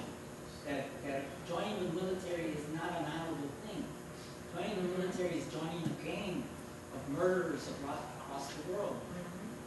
So we need to change that culturally, even among our own people. We have to change that idea that yeah, joining the military, I guess, okay, you've got a job, how you're working, you leave the house and you can go on your own, get your own little apartment or whatever. But that's not what we want. We want the role of veterans. We want veterans that are going to commit to change. We want revolutionary veterans, transformative veterans, not the ones that are going to indulge in their pain and their dysfunction because of the traumatization that they suffer. We have to deal with that as a society, just like we would deal with workers that get hurt on the job, or get traumatized on the job. You know, the same way, it's taking care of our people. But you know, we know that we have to do it. We have to organize ourselves to do it because the system is not going to do it for us. They're going to continue. Their main motive is profit. They don't care. They don't care about people's lives. So we want change. We want transformation. We want people from all sectors, including the veterans. And today we're talking about veterans. Tomorrow we'll be talking about students. We'll be talking about workers. We'll be talking about teachers. And then the police department, I agree with the sister. You know, they're so entrenched in defending the state, the way it is, the status quo, maintaining it, because that's their job. Their job is to protect the status quo of the system. We need, of the whole society. We have to re-educate them. Bruce wanted to respond to this. Yeah, I have just a couple of brief comments. The first comment is there may be economic collapse, but there is no collapse of the capitalist system. Right. The capitalist system is not going to disappear of its own volition and go away. Right. It is, in fact, going to when it replaces economic viability, it replaces it with open terror. In other words, if it can't give you a job, if it can't feed you, if it can't house you, if it can't clothe you, to demand your support, it turns then to the police state. And we're already seeing that process move ahead. The only way we're going to get rid of capitalism is through a political movement of the working class. And as Sheila emphasized at the beginning of this thing, when we talk about the working class, I'm talking about 85%, 90%, 80, 85% of the population, right? People who work, people who don't work, people who are, veterans, right? You know, it's maybe not the 99%, but you take out a section up there of managerial and business people that are supportive of the system. The rest of the population is, you know, from the most disadvantaged section, the homeless and the extreme poor, up through those that are still working and doing okay. That's the working class. Very broad definition. So we're talking, and this comes back to the comment that was just made. Those are the people we got to move, right? We have to do it on the basis of the most disadvantaged section of society. We've got to figure out policy, but we've got the motion that we're looking at isn't the movement of the left. The motion that we're looking at is the motion of the working class as a whole, and what we've got to do is foster that movement in its own self-defense. Now, veterans are part of that, as is all the other sectors of society, and you know that's the only force that's going to be able to actually confront the the political system as we see it today. So we're talking about a very broad movement. I just want to say that veterans are very weird, right? I have, dozens and dozens of friends that say they've committed their lives to peace, to fighting against war, to democracy, to the end of the kind of war they were in, particularly in Vietnam, since most of my friends are Vietnam veterans. And at the same time, they recruit people into the military. They're pro-military. They're macho Marines. They're macho airborne and things like that.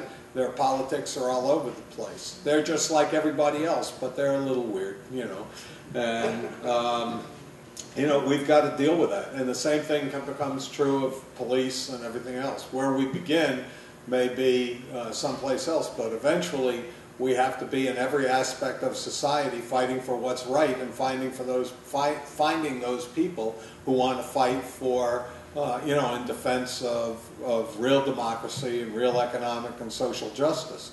And they come in all stripes. I don't know what his position is, the co-chair or the vice chair or something of Veterans for Peace in Chicago is a police officer. Oh, Ray knows.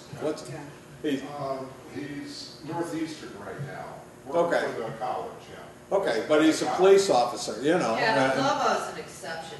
Well, I mean, we can work with Lobo. Let's be real. Well, we begin where we can begin. So and the other thing that was brought up was the question of independent politics. I believe that if we're going to talk about a real motion of the working class of this country, of the broad section of society, that has to be expressed in political power.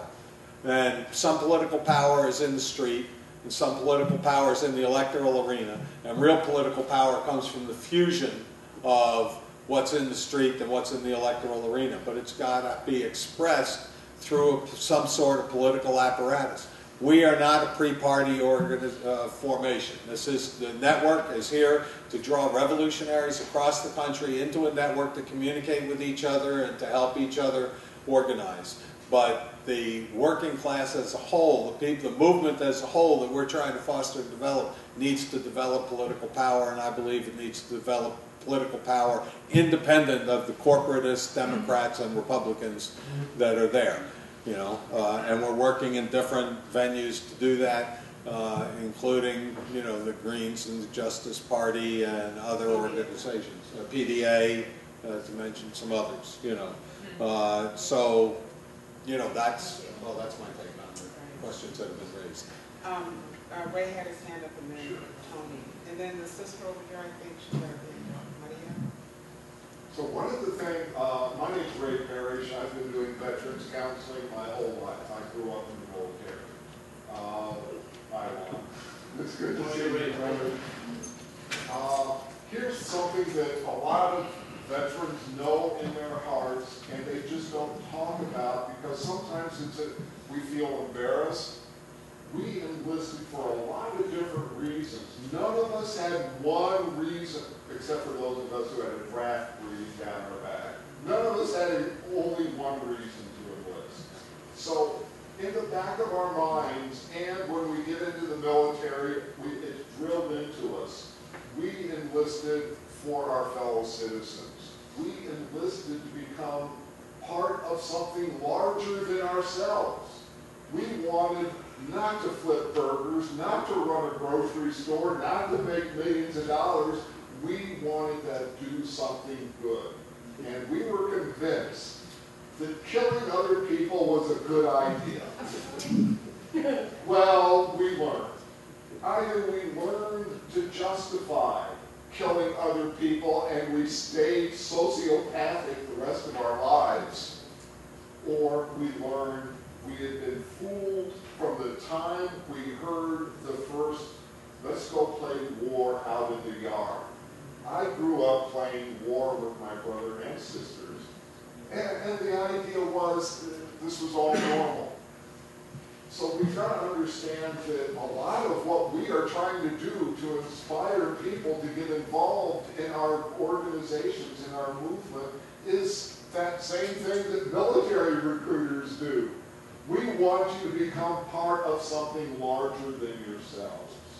And the other thing that we all need to understand about veterans and our society is post-traumatic stress disorder comes about after you're traumatized.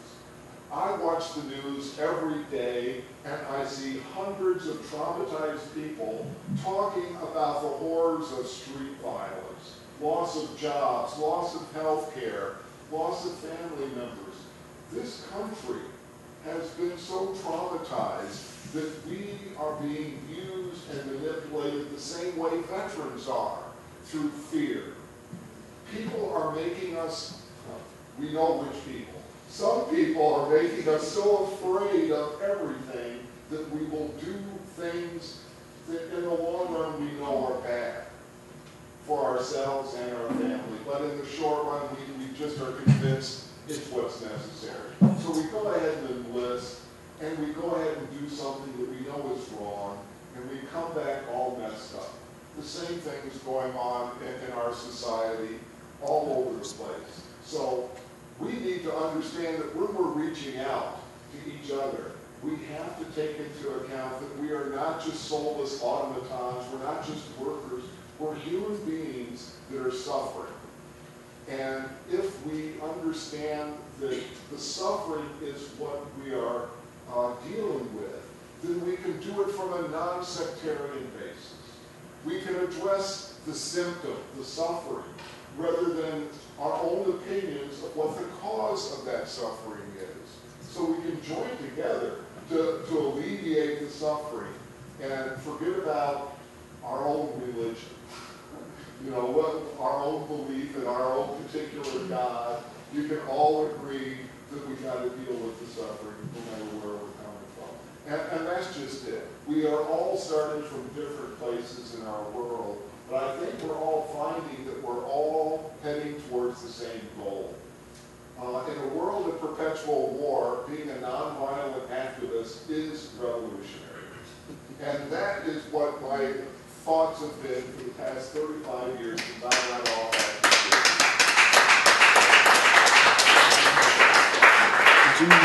So sooner or later, the party will come about that will defeat the Democrats and Republicans. We will be the 85% party. But it's going to take our lifetimes to make sure that this happens. And we shouldn't be impatient. I mean, we were talking earlier, I'm turning 60. I never expected to see 30. I'm really surprised to see 40. 50 was horrible. I don't want to relive that. But, you know, I've got a friend that's turning 70 now, and we've got to understand that we will not live to see the end result. Our grandchildren will. And that's why I'm doing this. I got an 8 and 10-year-old grandkid. I'm not going to let them be drafted. I am not going to allow a world to come about that in another decade we're starting up the draft again, because that's the only way that the American empire can continue to exist. So that's what I'm here for, is to make sure that my grandkids can grow up in peace. It's getting close to 9 o'clock. I wanted to take Vinny had a comment, and then maybe one other. I know Ramiro had a comment. So if we can do Vinny, then take Ramiro, then I'd like to just conclude things. So go ahead, Vinny. Yeah, I just wanted to add that I think we need to remain extremely nuanced in this analysis. Also nuanced in terms of how we deal with one another and how we speak with one another. I mean, we could talk about alternatives for people not joining the military all day, but as long as those alternatives don't exist, and as long as we have the poverty level we have, I can guarantee you that the numbers in the military will not decline. We've been working on this along with other anti-war organizations, now going on upwards of 10 years, and we still don't have viable alternatives to plug people into. So again, I think we could theoretically talk about a lot of shit all night. And we could all sit here and tell each other how each other's analysis is wonderful, and how you're more of a revolutionary than I am, and how really Ray's a better revolutionary than you are. But at the end of the day, unless any of this resonates, with the people who are walking around on that campus, or with the people who are working at Speedway, or with the people who are working at Best Buy. And I'm telling you right now that Trotsky ideology, the PSL's ideology, and all of these other sectarian groups are not going to garner the kind of support that we're talking about to address the kind of issues that we're talking about. That's right. That's obvious from what's been taking place so far. Now, with regards to the police, again, there's nuance. So yeah, in Chicago, I would assume it's a much different situation. However, when we were in Madison, Wisconsin, we had 150 police officers who walked up to the line and told us, hey, look, we support everything you're doing, not to mention protect some of the anti-war protesters from people who are trying to abuse us. Now, this is a different context, understood. If you look at what just happened in Camden, New Jersey, over 250 police officers laid, the entire police force of Camden, New Jersey was just recently laid off. Okay, so where are these people going to go and what institutions are they going to gravitate towards? I think one thing, and I do want to remain critical of all of us, myself included, one thing the right wing is extremely good at is connecting with people on a personal level. Meaning, we could sit in this room and ask each other whether or not we're ready for revolution, but I don't even know many of your last names. I don't know what you're interested in. I don't know where your families come from. I've never sat down and had a cigarette with you, a cup of coffee with you. And until we learn how to do those very basic, real things, like when someone's car breaks down, like when someone from the activist community needs help watching their children, are we there to provide those services? Because I'll tell you right now, the right wing, the Christian right, and those lunatics they're damn good at that. And they're wonderful at that. But that's something the left, in my experience of working 6 years since I came home from Iraq, has been terrible at doing that. So I think we need to maintain some level of nuance and also be very critical of each other. Because we could criticize the Democrats and the liberals all day. And there's people like Noam Chomsky who've written 115 books about how the liberals and the Democrats don't provide a substantive alternative. But I think until we remain as critical of ourselves as we do them, until we reach out, until we go to their organizational meetings and invite them to ours, I don't think we can expect to build these bonds. Thank you. Yeah. I know, do people agree that we should extend a little bit? I was trying to get us out on time, but I'm willing to extend discussion for another 10 minutes. I have Tony, I have this, can you defer to him who hasn't spoken? And then you can, but let's start with Ramiro. I'm sorry? Okay, so let's start here. Tony, who's already spoken, this brother who hasn't spoken. Okay. I'm glad you raised the question of social support in the movement because quite frankly, where are we? If we take a look around the country right now, right, I know of 500 or 600 activists who are working 24 hours a day for Occupation Sandy in New York. That movement didn't come out of this effort or the traditional effort, it came out of the Occupy movement. And the question I have, and I pose to the revolutionaries in this room, is why this network as opposed, or as a focus, as opposed to working in the Occupy movement? For example, right now, right, I can't think of a revolutionary force in the country that's better positioned than the folks in Occupy Wall Street. Okay. Right? With the hundreds of thousands of people they've reached in the last 2 weeks, or in the last week and a half, right? The question is there something about this network? Because, you know, I really love the idea of a continental network of revolutionaries that exchange ideas and information. I think it's a great idea. But I think people are going to ask more. What are you going to do beyond that? Right? What would you envision? How do you envision moving forward? Right? This is a question that we're talking about now. It's been debated in the Occupy movement every damn day, right, since Zuccotti Park was first occupied. So the question is, are we going to have, how do you see the future for this kind of network? Are we going to actually become a united front that moves forward with not just an exchange of information, but with a plan of action? The brother back here, you had a question, Ramiro? Yeah. Okay, who was it? Yeah.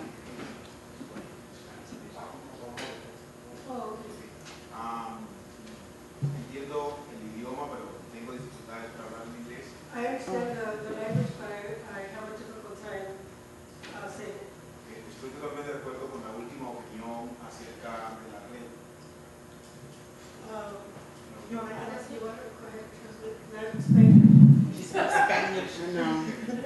¿Sí puede repetir, por favor, lo que? Totalmente de acuerdo con la última opinión acerca de la red. I am very in agreement with the last comment that was made towards the network. Considero que hay tres cosas importantes a superar para que la red funcione. I consider 3 points to be relevant for the network to be for the network to work. Lo primero es la marginalidad de los movimientos sociales. The first one is the marginalization of the movements in society. La funcionalidad en la que hemos caído también en los movimientos. The functionality of the movements is how we've Y worked. cuando hablo de la funcionalidad es en cierta forma como en últimas estamos en un juego en donde el poder, el capitalismo, el poder del Estado y digamos de la sociedad rica y nosotros por otro lado en cierta forma generamos un balance, estamos siendo un poco funcionales en ese balance. And how we function with the scale of capitalism and how we balance that scale with our movements and with our work. Y el otro elemento es el estancamiento. And the other element is just stagnicity. Is that a word? Like Stagnation. Stagnation. Considero que esos tres elementos son claves para que la red funcione. Si tenemos que superar esos tres elementos para que la red realmente funcione y pase a ser más que una colección de emails. We have to take in consideration those 3 elements for the network to surpass, so we're not so the network can really reach out what its intention is, but also not stay stagnant. Those are my 3 elements that I really think the network should look at and reflect for it to be successful. Y otro de los elementos claves es la visión mundial de la problemática. Looking at the world vision of the problematic, of holistic vision of the problem. Que considero es el empuje fundamental para que la red funcione adecuadamente. Also another push, a fundamental push for the network to be successful. Muchas gracias. Thank you. Oh, thank you. I know that Lenny, Tony has been waiting. Oh no, I'm sorry. Ramiro, did you have? Okay, Ramiro had something, and then Tony, and then Lenny, and then Tony. Don't mind me right now, I'm kind of sick, so I'm just ready to run. You have to speak up a little bit, Ramiro. Okay, don't mind me, I'm kind of sick, so I hope you guys listen to me. So I've been hearing a lot of good things. I want to just give honor to all the veterans here. It's great to be here with you. But I also know too, also just veterans of the struggle, people that have been doing this for years. I want to give honor to them too. I don't know if a lot of people may not even know the history of the NRC. I'm a member of the Network for Revolutionary Change. Not a veteran, not a union member. I am a big peace builder. I work in the streets, former gang member, 13 and a half years in prison. So what makes me want to be a part of the Network for Revolutionary Change? I hear everything you guys are all saying. And I understand the struggles that we're all facing together. You know, the working class, the capitalist system, whatever you want to call it, bourgeoisie, the country deteriorating. They're putting a stronger hold on us because they're losing money, so of course they're going to make us more poor, they want to become more richer. You know, so there's a lot of things that are happening in this country. You know, yesterday I want to give an example. Every year for since 19 years, we go to a cemetery for all our brothers that died through gang violence, but he was a gang member. No excuses, you know, this is what our life was, this is how we were, but we still honor him every year for 19 years. We've been going through the cemetery. There's still a brother that's on heroin. There's still people that I'm from Humboldt Park. They're still from Humboldt Park. They're still in the community. For 19 years, we've still been coming together. I just got out a couple years ago, so I've been able to finally be with them. You know, when I look at them, they're at war also. You know, that's the struggle. That's the reason why I'm with the network. I'm going to sell the network right now. I'm going to boost it up. We're not amateurs. We've been doing this for years. We're strong leaders in everything that we do. So a lot of new people may not understand it, may not know what it is, but those questions that you guys are talking about, believe me, we have the answers, and we can help. But you see our numbers are small. We're trying to build together. I mean, when you guys go home and say, F the network, you don't want to be a part of it, fine. We're still going to be here with the struggle. We'll still communicate with organizations. We're really strong with the Occupy movement, with the mental health movements, with all the union movements. We're national. You know, we're not just in Chicago, we're national. I understand about the police and everything, but that's great, but I'm sorry, there's no police officers in Chicago that are on the front lines. There's not. Yesterday, we just had a member of the Occupy South Side get locked up for chalk. So now chalk is an illegal weapon. So now you gotta be careful with your chalk. That's right. So, I mean, I understand there's a lot of struggles, but here in Chicago, we're dealing with a lot of things, you know, but I want to give honor to the veterans that in fighting these wars, because I understand democracy. I understand, man, we wouldn't be able to protest if it wasn't for those brothers and sisters in Afghanistan and Iraq who are fighting for our freedom. I understand all of that. But when we come home, and I still look at a brother that I've grown up since we were kids, we were babies, still on heroin, but for some reason, he decides to get out of his neighborhood, put that needle down, and still want to honor our brother, our young man, who was 16, 17 years, going to one of the best high schools in Lane Tech. But he was our main gunners. He did a lot of damage to other nations, we call ourselves Nation Gang, through our gang, and he got killed for it. But we're honoring his life. I'm trying to honor it in a more positive way, get away from the negative. I came and talked to those brothers. I work for Building Corporate. I'm a youth development specialist. I work at an elementary school. Here in X-Valley, I'm working with little kids, trying to mentor them. I pass them my card. They don't drink. They're drinking. They're smoking. I don't do drugs. I don't do anything. But I'm still there with them with the struggle, because you know what? That's the solidarity. This is my family. These are my brothers. I know where I'm at. This is where I belong. This is why I'm working at the Revolution Village. He's also grandson. His grandfather was a veteran of the Korean War and World War II, and his uncle fought did 2 terms in Vietnam, Ramiro. So he's actually, you know, his family is for veterans also. Thank you, Ramiro.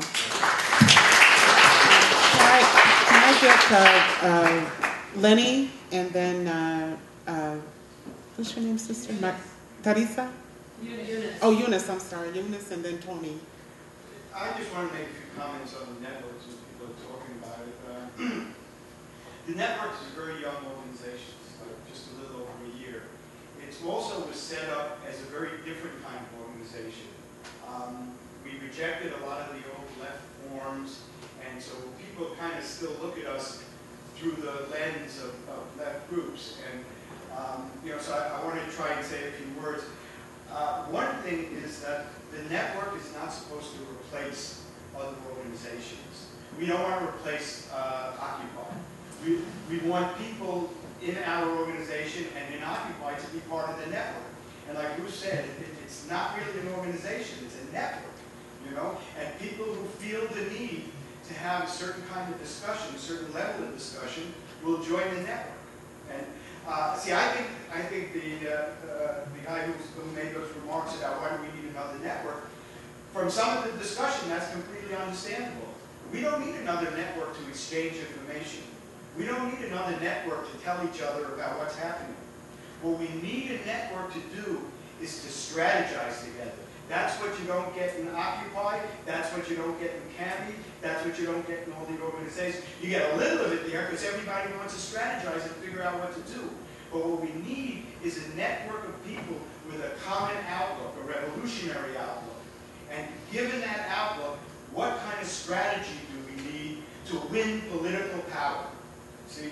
And right now, the network is still vague, it's still not real defined, and some of us talk about it in one way, some of us talk about it in another way, and that's a healthy thing. The network is growing and forming, and people who want to be part of that formation and to define the network should join it. But my point of view is that we need a network to discuss strategy to attain political power. And if you're interested in that, I'd like to talk to you, and the network probably would like to talk to you. There's a lot of other discussions going on, and we shouldn't replace those other organizations. I mean, Occupy achieved an incredible amount in its short life, and without Occupy, the discussion in the country would be completely different, you know. And we are not replacing Occupy. And you know, a lot of our people are working in Occupy around the country, and that's the way it should be. And we shouldn't make Occupy into the network. You know, Occupy has its role, and the network should have its role. And that's part of what we're trying to figure out. You know, in the past you had, you know, these parties that acted one way, and then these mass organizations. Well, we're trying to figure out the new relationships you know, given the development of society that revolutionaries have to the movement. And if you're interested in that, you should, you know, come in and we'll talk together, and hopefully we'll learn as much from you as you know, you'll learn from us. You know, it's really an exchange we want to set up. And so, you know, but you'll get, all of us, talk to me privately, you'll get one point of view, talk to Ramiro, you get another point of view, but there's enough commonality that I think we have a coherent force. And, you know, the whole rest of the left is disintegrating. You know, if you try to repeat it, nothing's going to happen. You know, so the question is to discuss what we need under these new conditions.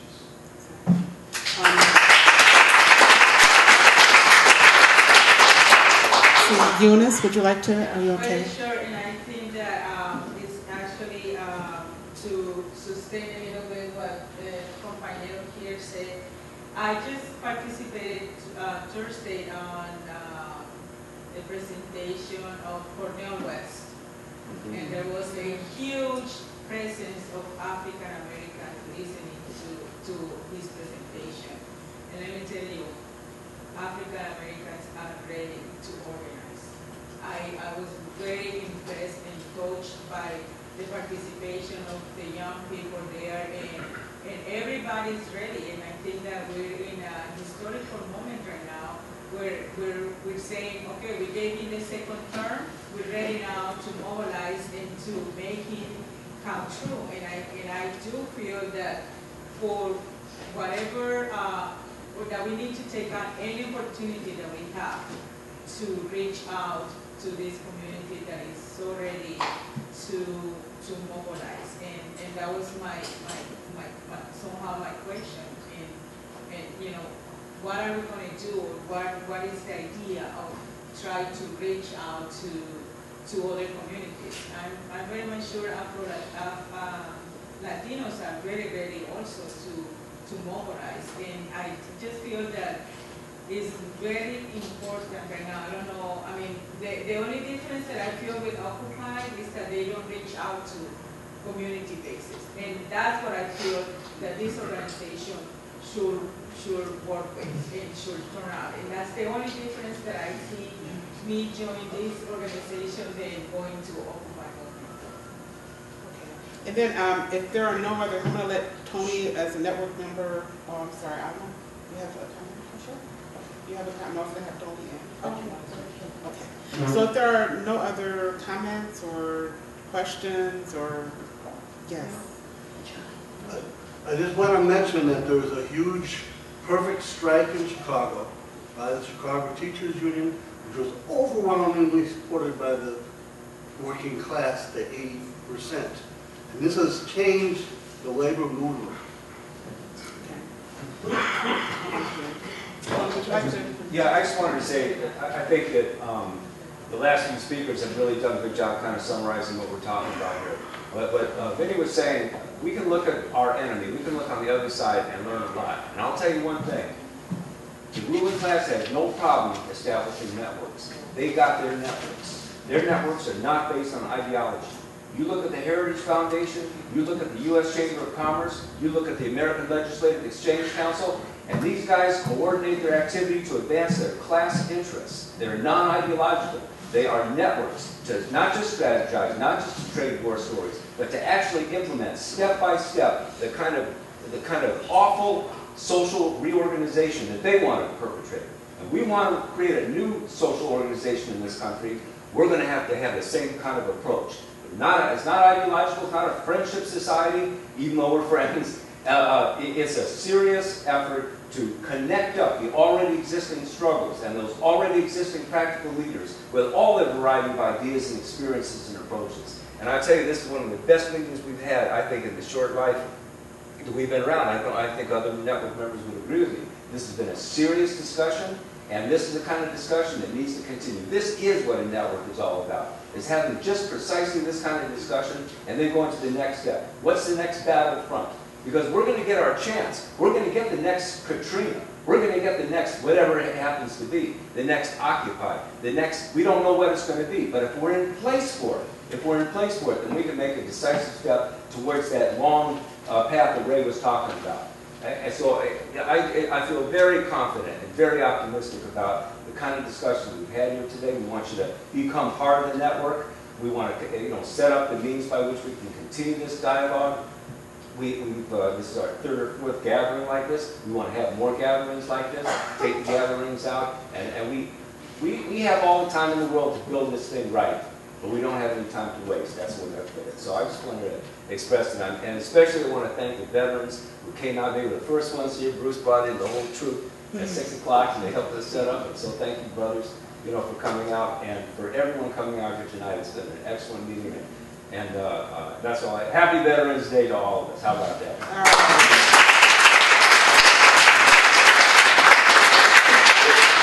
So as the moderator, I just wanted to let everybody know that we appreciate your participation.